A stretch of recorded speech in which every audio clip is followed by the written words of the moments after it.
नमस्कार, हरे कृष्णा. आज आपण दिवाळी फराळमधील भाजणीची चकली पाहणार आहोत.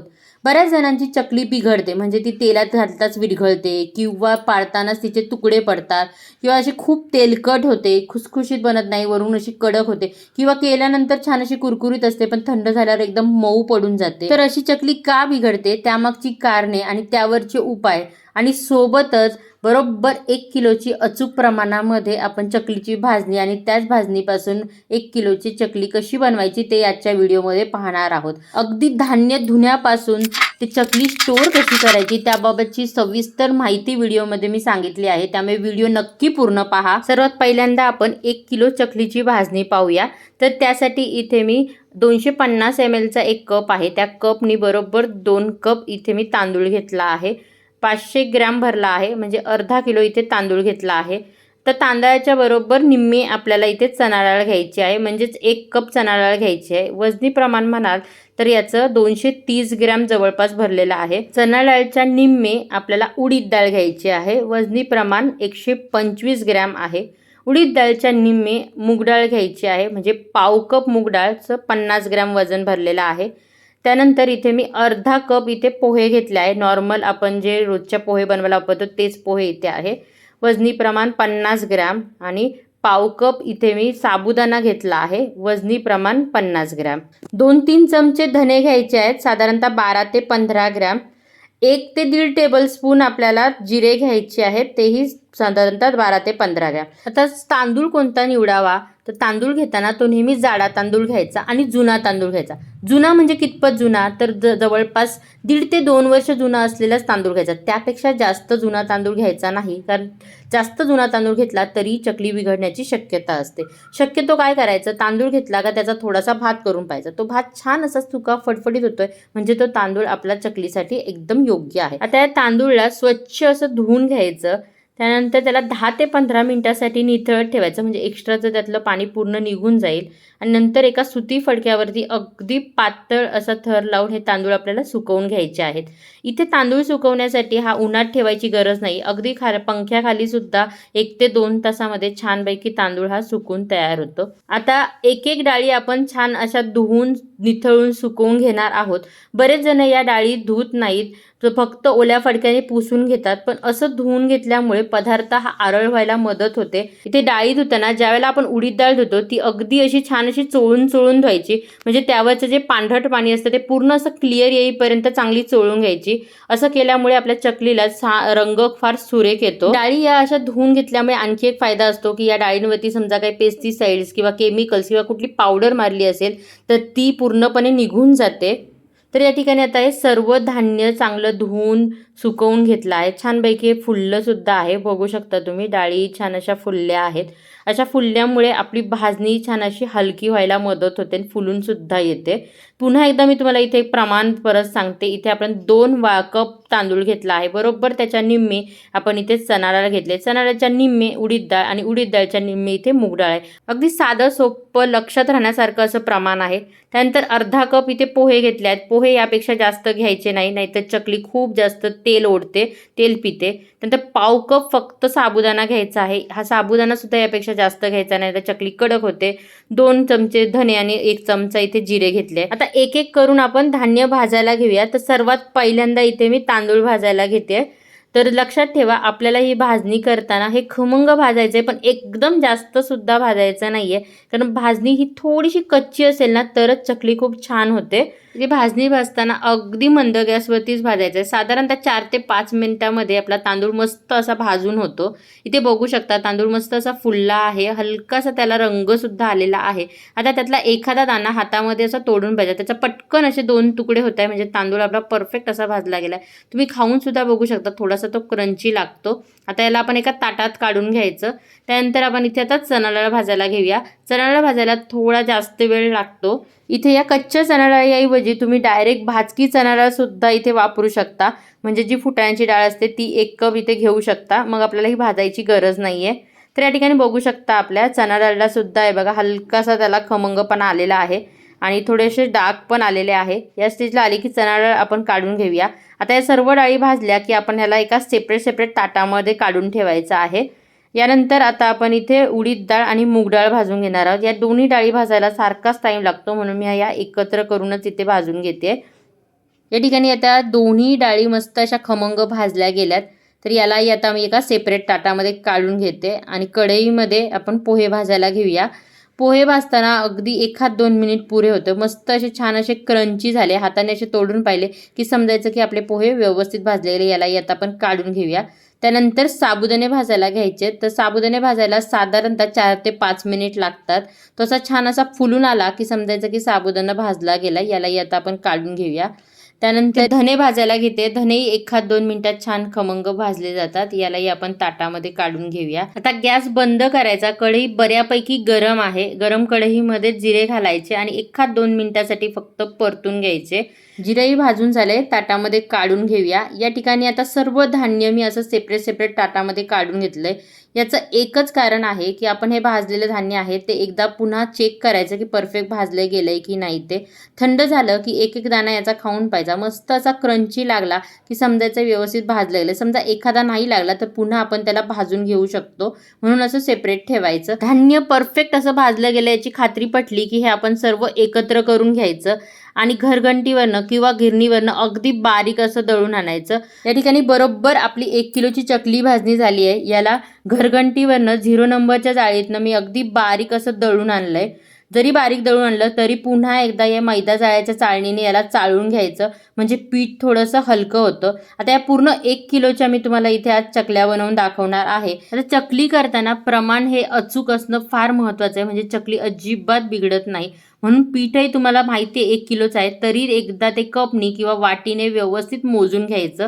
तर इथे मी या 250 mlच्या कपनी हे पूर्ण पीठ इथे मोजून सुद्धा घेतलंय आणि बरोबर हे आता आपलं 6 कप इथे पीठ भरलेलं आहे. या ठिकाणी आता सर्व पीठ चाळून घेतलंय. आता आपण याची चकली करायला घेऊया. तर आज मी तुम्हाला उकड काढून चकली कशी करायची ते दाखवणार आहे. तर त्यासाठी इथे मी जाडबुडाचं एक मोठं पातेलं घेतलंय.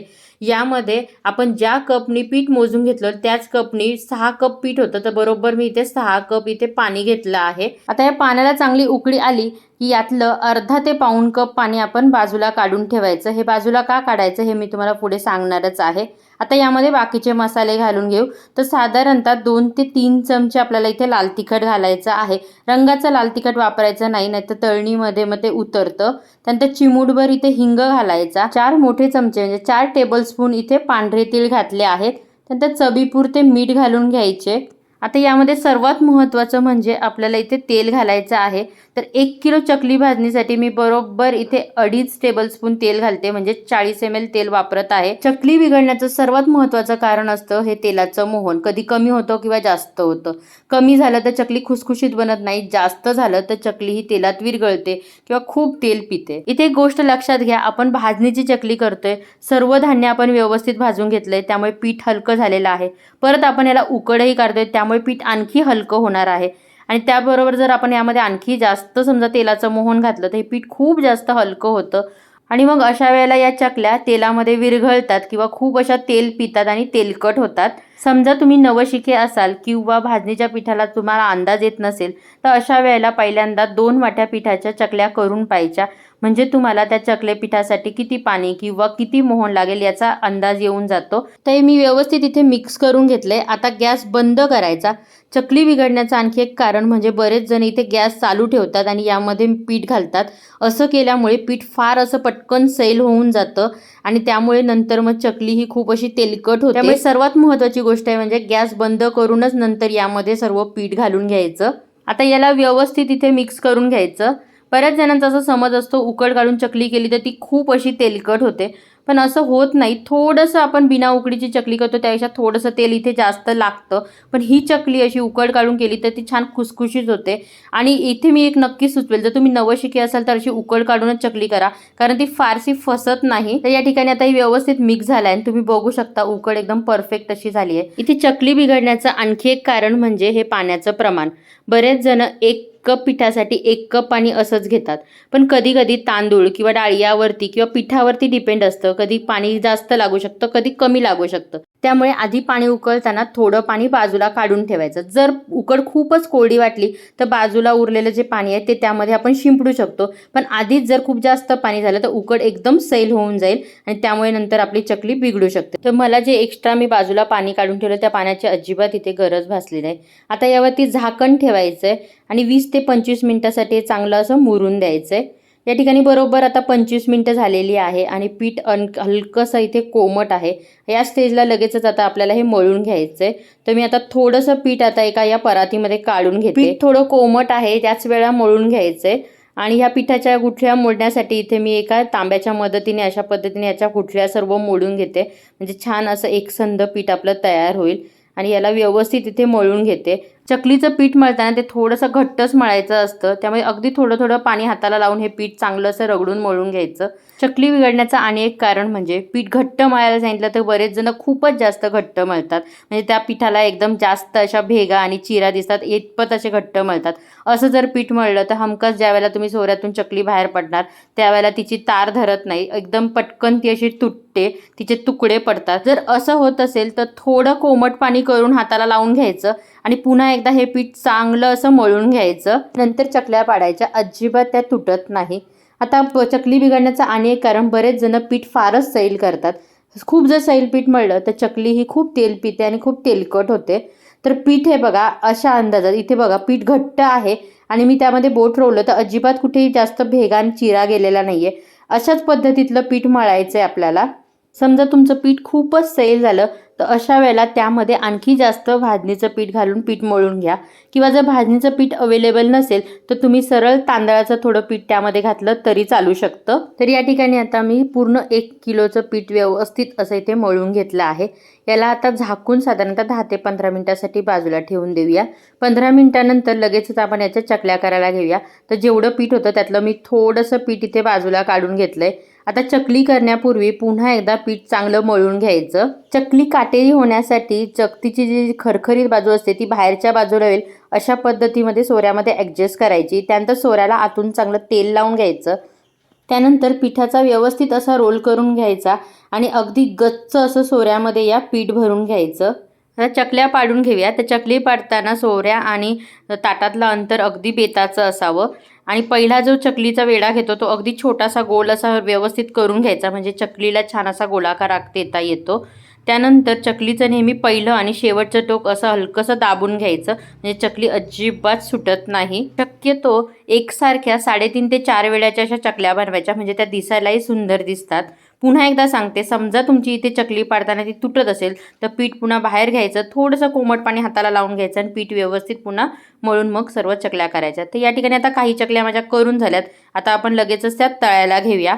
आता चकली बिघडण्याचं आणि एक कारण म्हणजे तेलाचं टेम्परेचर. इथे स्टार्टिंगला ज्या वेळेला आपण चकली तेलात सोडणार त्यावेळेला तेल हे चांगलं व्यवस्थित गरम पाहिजे. व्यवस्थित गरम म्हणजे काय, तर पहिला छोटासा पिठाचा गोळा त्यामध्ये टाकून पाहिजे. तो असा पटकन वरती आलाय पण तो करपला नाही, म्हणजे तेल हे आपलं परफेक्ट असं व्यवस्थित गरम आहे. इथे जर तेल पुरेसं गरम नसेल तर चकली तेलात टाकल्या ती विरघळू शकते, किंवा तेल खूप जास्त कडकडीत असेल तर चकली अजिबात खुसखुशीत बनणार नाही, ती कडक होऊ शकते. आता झाऱ्यावरती एक एक चकली घेऊन अगदी अलगदपणे या तेलामध्ये चकली सोडायची. सुरुवातीला चकलीला खूप सारे असे बुडबुडे येतात, अशा वेळी चकलीला अजिबात चमचा किंवा झारा लावायचा नाही. साधारणतः 1-2 मिनिटानंतर बुडबुडे पूर्णपणे असे कमी होतात. चकली थोडीशी सेटल होते, वरती येते. चमच्याला थोडी कडक लागायला लागली की चकली ही परतून घ्यायची आणि यानंतर आता चकली ही आपल्याला मीडियम गॅसवरती तळून घ्यायची आहे. चकली बिघडण्याचं आणि एक कारण म्हणजे बरेच जण चकली तळताना एकदम अशी मंद गॅसवरती तळतात. असं केल्यामुळे ती खूप तेल पिते आणि त्यामुळे नंतर चकली मऊ पडते, किंवा एकदम हाय फ्लेमवरती चकली तळतात. असं केल्यामुळे सुद्धा वरून चकली कुरकुरीत होते पण आतमधून ती कच्ची राहते. अशा चकल्या थंड झाल्यानंतर त्या मऊ होतात. सुरुवातीला साधारणतः 1.5-2 मिनिटासाठी फास्ट गॅस आणि त्यानंतर 3-4 मिनिटासाठी आपल्याला ती मीडियम गॅसवरती चकली तळून घ्यायची. जवळपास 5 ते 6 मिनिटं आपल्याला एक बॅच तळायला लागतं. चकली तळताना कढईत मावतील तेवढ्याच चकल्या एका वेळी तळा. तर या ठिकाणी आता बघू शकता चकल्या परफेक्ट अशा तळल्या गेल्यात. हे कसं ओळखायचं तर हे बघा, पूर्ण बुडबुडे बऱ्यापैकी कमी झालेले आहे.